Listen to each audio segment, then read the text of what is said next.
Assalamualaikum warahmatullahi ta'ala wabarakatuh. Alhamdulillahirabbil alamin wassalatu wassalamu ala asyrafil anbiya'i wal mursalin wa ala alihi wa sahbihi rasulillahi ajmain. Asyhadu an la ilaha illallah wahdahu la syarika lahu wa asyhadu anna Muhammadan abduhu wa rasuluh la nabiyya ba'dah, amma ba'd. Alhamdulillah, bersyukur kita kepada Allah Subhanahu wa taala yang pada pagi hari ini kita masih diberi kesehatan dan kesempatan sehingga masih istiqamah untuk meneruskan kultum subuh. Kali ini kami undang sengaja dari Ustadz dari Tembilan. Di mana? Dari Tembilan, Pak.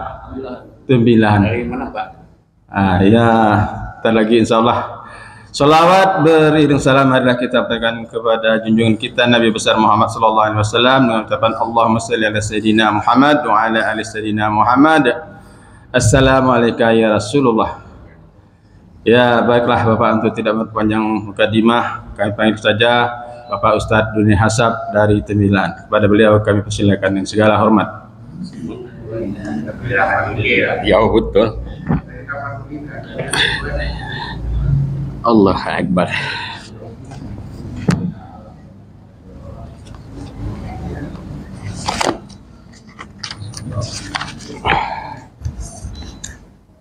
Bismillahirrahmanirrahim. Assalamualaikum warahmatullahi wabarakatuh. Alhamdulillah, alhamdulillahirabbil alamin, wassalatu wassalamu ala asyrafil anbiya'i wal mursalin wa ala alihi wa sahbihi rasulillah ajmain. Yang terhormat Bapak Imam, yang terhormat Bapak-bapak pengurus musalla, pengurus masjid yang kami hormati, alhamdulillah pada hari ini ya, karena di situ musalla, jadi di sini masjid. Alhamdulillah pada hari ini tibalah giliran kami untuk menyampaikan terkait dengan masalah Ramadan yang telah disusun oleh tim, bahwasanya kita masing-masing diberi kesempatan, dan alhamdulillah pada kesempatan yang subuh yang berbahagia ini kami diberi dan dipersilahkan mencari judul masing-masing. Dan beberapa hari kami coba sampai Pak Ustadz Payakumbuh menawarkan ada kitab yang perlu dipelajari, dan kami mengucapkan terima kasih karena kami merasa sudah punya bahan untuk yang kami sampaikan pada subuh yang berbahagia ini. Salawat dan salam mari kita sampaikan kepada Nabi kita Nabi Muhammad sallallahu alaihi wasallam. Mudah-mudahan kita semua mendapat berkah pada subuh yang berbahagia ini. Baiklah, kami mencoba menyampaikan bahwasanya pada Ramadan ini adalah bulan penuh dengan kemuliaan, dan kami mencoba memberi judul Ramadan mendidik kita untuk lebih bersabar. Karena kegiatan seperti ini kami merasa sangat baik. Kita 2 tahun yang lalu sudah mencoba di masjid kita ini, namun tahun lalu kelihatannya terbentur. Mungkin ada hal-hal yang perlu dipertimbangkan. Maka pada kesempatan tahun ini, alhamdulillah kita mencoba lagi untuk sama-sama belajar bagaimana kita bisa memberikan apa yang dapat kita sampaikan. Mudah-mudahan apa yang disampaikan ini adalah terutama menjadi ibadah bagi diri sendiri, dan mudah-mudahan juga bisa menjadi pendengar yang baik bisa kita laksanakan. Bulan Ramadan adalah bulan yang penuh dengan kemuliaan yang disediakan oleh Allah Subhanahu wa taala untuk hambanya yang beriman. Ramadan yang sedang kita jalani saat ini sungguh berbeda dengan Ramadan 2-3 tahun yang lalu. Bahwasanya pada tahun 2020-2021 kita mengalami pandemi. Waktu itu musim COVID. Kemudian perbedaan pada tahun ini adalah kita juga sudah melihat bagaimana pelaksanaan tahun yang lalu. Kemudian pelaksanaan tahun lalu itu adalah pemilihan kepala daerah yang 691 orang baik tingkat 1 dan tingkat 2 serta wali kota seluruh Indonesia, meskipun masih ada beberapa hal yang masih berproses di Mahkamah Konstitusi, termasuk di Riau kita ini. Dengan penuh kesabaran, selama ini kita sudah berhasil melewatinya. Namun dalam tahun ini juga kita sudah melihat bahwa ada namanya Pertalite yang menjadi oplosan minyak yang tentunya kita sudah melihat, jadi kita sudah mendengar berita-berita termasuk apa yang sudah dilakukan oleh, makanya yang dilakukan terkait dengan Pertamina itu mungkin dibandingkan dengan Pak Harto dulu adalah hal yang kecil. Tapi pada masa yang ditangani oleh Jokowi ini jauh lebih parah dibandingkan dengan tahun-tahun sebelumnya. Termasuk kita juga dalam minggu ini terjadi banjir di mana-mana. Ya tentunya ini adalah perlu kesabaran yang kita tanamkan. Dalam Al-Quran Allah berfirman, kita bacakan, alladzina ija'at asabathum musibah qala inna lillahi wa inna ilaihi raji'un. Qalu inna lillahi wa inna ilaihi raji'un. Dan sungguh akan kami berikan cobaan kepadamu dengan sedikit ketakutan, kelaparan, kekurangan harta, jiwa dan buah-buahan. Dan berikanlah kabar gembira kepada orang-orang yang sabar. Allah Subhanahu wa taala dalam firman-Nya itu telah menjelaskan bagaimana cara kita untuk bisa melalui berbagai macam rintangan dalam hidup ini. Dan hal ini jelas bahwa kita haruslah bersabar di dalam menghadapi berbagai persoalan hidup. Termasuk sabar melihat para petinggi yang mengganggu perekonomian kita. Sifat sabar merupakan kunci untuk menuju kehidupan yang lebih baik dan menguntungkan kita. Memang dalam hidup ini dihadapi oleh berbagai masalah atau konflik. Masalah ini hadir dalam berbagai bentuk dan ukuran. Orang kaya memiliki masalah sendiri dan begitu pula orang-orang yang miskin punya masalahnya sendiri. Memang masalah kita tidak bisa dijadikan standar sebagai beratnya beban hidup. Nah, disitulah sabar memainkan peran dalam menghadapi masalah. Bersabar mengajarkan kita untuk mengerti atau memahami jenis masalah kita dan masalah orang lain. Setiap masalah yang kita hadapi pasti ada solusinya. Allah Subhanahu wa taala telah berfirman dalam Al-Quran surat Al-Baqarah 286 yang artinya bahwa Allah Subhanahu wa taala memberikan atau membebani kita dengan masalah sesuai dengan kemampuan kita masing-masing. Itu sudah merupakan janji Allah Subhanahu wa taala. Jika kita dapat melewati tahap-tahap yang telah diberikan, maka kita bisa menerima realita yang penuh dengan cobaan ini. Mengapa bersabar dapat membawa kita kepada kehidupan yang lebih baik? Karena bersabar itu bisa menjadikan manusia yang ikhlas dan lebih berbijaksana. Kebijaksanaan akan melekat pada kita setelah ada sifat sabar tertanam dalam hati kita masing-masing. Sesungguhnya bersabar itu adalah cita-cita menghadapi ujian dari Allah Subhanahu wa taala. Tanpa ada rasa sabar, kita mungkin akan terus mengeluh dan menyalahkan semuanya tanpa menyadari sebenarnya semua itu terjadi atas izin Allah Subhanahu wa taala. Termasuk juga resesi ekonomi. di beberapa belahan bumi yang terjadi saat ini.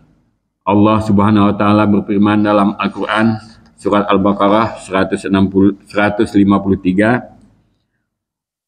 walanabluwannakum bisai'im minal khawfi wal ju'i wa nafsim minal amwali wa anfusi wa samarat wa basyiris sabirin. Hai orang-orang yang beriman, jadikanlah sabar dan sholat sebagai penolongmu. Sesungguhnya Allah beserta orang-orang yang sabar. Begitu tingginya nilai sabar di sisi Allah Subhanahu wa taala, bahkan berkali-kali di dalam Al-Qur'an mengingatkan kita tentang pentingnya sifat sabar. Sifat sabar itu yang kita miliki, kita dilahirkan ke muka bumi ini memang ditakdirkan tidak luput dari masalah. Maka dalam menghadapi masalah keduniaan ini, kita harus banyak bersabar. Tidak ada manusia di dunia ini yang bebas dari masalah. Semakin kaya seseorang, semakin banyak masalahnya. Dan modal sabar dan sholat, insya Allah kita melewati berbagai badai masalah dengan baik dan tenang, serta ikhlas tanpa harus kasak kusuk dan panik yang pada akhirnya akan mencelakakan diri kita sendiri, keluarga, dan orang lain. Setelah kita mengetahui apa gunanya kita bersabar, kita juga perlu tahu tentang bagaimana caranya untuk bersabar sesuai dengan ajaran Rasulullah dan para ulama. Makanya kita lihat pada saat ini apa yang kurang bagi petinggi-petinggi Pertamina. Gaji tinggi, namun inilah yang perlu mungkin kita tanamkan kepada diri kita. Karena tanpa keimanan, harta tidak akan pernah cukup. Maka disinilah sifat sabar yang perlu ditanamkan. Bersabar bisa dilakukan dengan berbagai cara. Pertama, kita harus melihat niat kita seperti apa. Makanya di dalam kegiatan yang sudah terjadi, kita lihat bersama apa yang dicari di dalam kehidupan ini. Orang banyak harta belum tentu bisa tenang. Tetapi kalau orang tidak punya harta, jelas itu susah. Niat adalah suatu hal yang mendasar dalam mengerjakan sesuatu. Semua ini harus diniatkan kepada Allah Subhanahu wa taala. Mengapa demikian? Karena menjalani hidup ini seperti melakukan hijrah, yang mana jika kita berniat untuk berhijrah karena Allah Subhanahu wa taala, maka kita akan dihadiahkan oleh Allah sesuai dengan niat kita. Maka dari itu, marilah kita berniat karena Allah Subhanahu wa taala terlebih dahulu supaya kita dapat menyelesaikan masalah kita dengan penuh kesabaran. Yang kedua adalah dengan membaca Al-Quran. Membaca Al-Quran seperti membaca pedoman hidup di dunia dan untuk mencapai akhirat sesuai dengan ketetapan Allah Subhanahu wa taala bagaimana cara menjalani hidup. Dengan membaca Al-Quran dengan penuh petunjuk dari Sang Pencipta alam, Allah Subhanahu wa taala, maka insya Allah kita akan selalu berada di jalan yang benar. Setelah kita mengetahui, maka hati kita akan tenang dalam menghadapi hidup ini. Kita mengetahui keberadaan orang-orang yang susah dan fakir miskin, yang setiap harinya menjalani hidup dengan perut kosong dan rasa haus yang berkepanjangan. Ibarat kita puasa pada saat ini. Juga mendidik diri kita untuk merasakan bagaimana orang miskin merasakan lapar dan haus di luar bulan Ramadan. Oleh karena itu, melaksanakan ibadah puasa harus dengan sifat sabar. Sabar untuk tidak makan dan tidak minum di siang hari hingga waktu yang telah ditentukan. Meskipun berbagai makanan yang halal ada di rumah kita masing-masing. Melalui ibadah puasa di bulan yang penuh berkah ini, kita akan mendapatkan banyak pelajaran yang sangat berharga, yaitu kita harus selalu bersyukur dengan apa yang kita miliki, terutama dengan nikmat iman dan takwa yang menguatkan niat kita untuk melaksanakan puasa. Kita akan sadari bahwa terkadang-kadang masalah yang kita hadapi tidak ada apa-apanya dibandingkan dengan masalah yang dihadapi orang lain. Dalam sebuah hadis Nabi Muhammad SAW bersabda bahwa sesungguhnya sungguh menakjubkan keadaan seorang mukmin. Seluruh urusannya ini tidaklah didapati kecuali pada diri seorang mukmin. Jika mendapatkan kesusahan, maka ia selalu bersabar. Itu pun baik baginya. Hadis riwayat Muslim. Jadi sabar merupakan sifat yang mudah untuk diucapkan, tetapi sulit untuk dilaksanakan dan diamalkan. Yang jelas, sabar akan membawa kita kepada kebahagiaan, baik di dunia maupun di akhirat. Semoga di bulan Ramadan yang mulia ini, Allah Subhanahu wa Ta'ala akan meningkatkan sifat sabar di dalam diri kita, sehingga pada akhirnya akan mengantarkan kita menjadi orang-orang yang bertakwa. Demikian yang dapat kami sampaikan, semoga bermanfaat. Salam maaf dan terima kasih. Kami tutup. Billahi taufiq wal hidayah. Wassalamualaikum warahmatullahi wabarakatuh.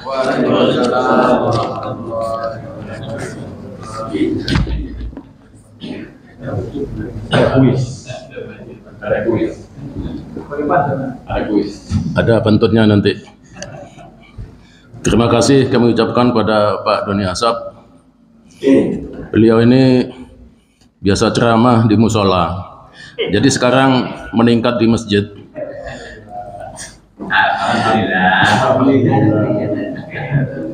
Tadi yang dibahas mengenai sabar dan ikhlas.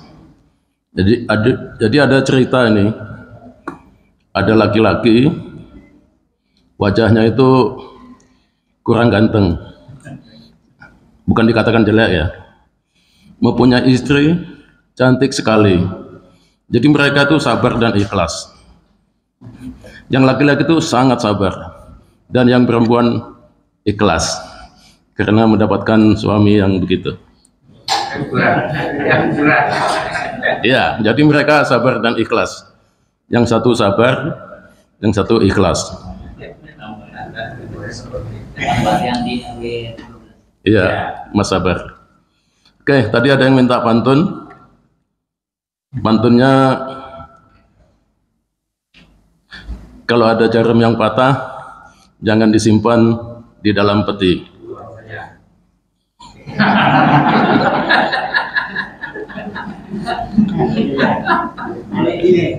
Kalau ada kata yang patah, jangan lapor Pak Polisi. Saya kira wassalamualaikum warahmatullahi wabarakatuh.